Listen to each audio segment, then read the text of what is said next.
Une révolution se prépare dans le monde médical français. Face à la crise des déserts médicaux, le gouvernement envisage une mesure inédite, la fin de la liberté d'installation pour les médecins. Et ça peut signer la fin du libre choix du lieu d'exercice. C'est la question qui agite le corps médical. Enfin, pas vraiment, parce que cette mesure va concerner bien entendu les petits jeunes médecins qui vont sortir. Et oui, car une fois qu'ils auront terminé leur internat, leur clinica ou leur assistanat, ils n'auront pas forcément la possibilité de choisir l'endroit où ils vont bosser en France. Il y a actuellement deux propositions de loi sur la table. Il y a la proposition Garot à l'Assemblée nationale. Alors Garot, c'est un député et lui, il veut en finir littéralement avec la liberté d'installation des médecins. Lui, ce qu'il veut, c'est créer une autorisation d'installation des médecins par les ARS.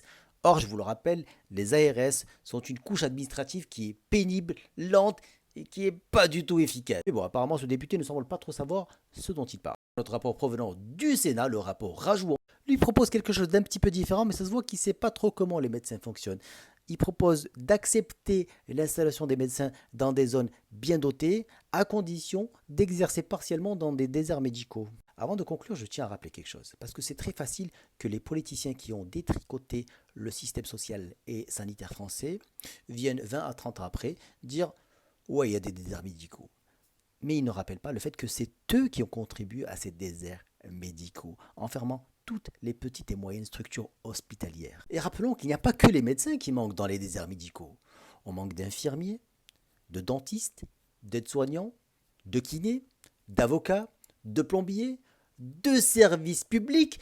Il manque tout en fait. Donc les mecs, ils ont détricoté les zones périphériques pour ensuite dire ah ben les médecins, ils sont méchants, ils veulent pas s'installer dans ces zones-là. Oui, parce qu'une fois que tu as fait 10, 11, 12 ans d'études dans une métropole, parce que c'est maintenant comme ça qu'il faut les appeler, on va demander aux petits jeunes d'aller s'installer dans des endroits complètement paumés, mal desservis. Non, ça va pas se passer comme ça, les gars.